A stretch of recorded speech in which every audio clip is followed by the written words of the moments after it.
So my old Dell server has been put to sleep. Not going to get rid of this. I am going to repurpose it for something else. I do have a couple ideas, but I haven't landed on one quite yet. But everything I did have running on there, I actually moved all of those over to my Synology NAS, and everything's been running pretty solid.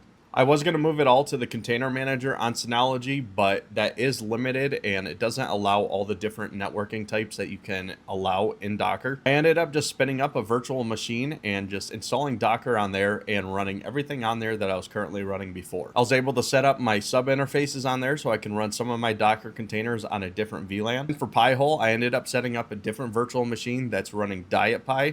This is usually ran on like Raspberry Pis, but it's a very lightweight distro, and I thought it would be perfect just to run my Pi-hole. But between all my different services, I'm not even hitting 16 gigs of RAM, and if I decide to add something else extra on here, I think it should be fine. But look forward to the Dell server. I do plan on installing something else on there. I thought about installing CML on just bare metal. I've also thought about setting up Windows Server and messing around a little bit more with that. And I've also been looking at setting up a Ceph cluster, which I might end up using that server and my other server that I have. But who knows, that is the beautiful thing about labbing. I can always just change it whenever I'd like to.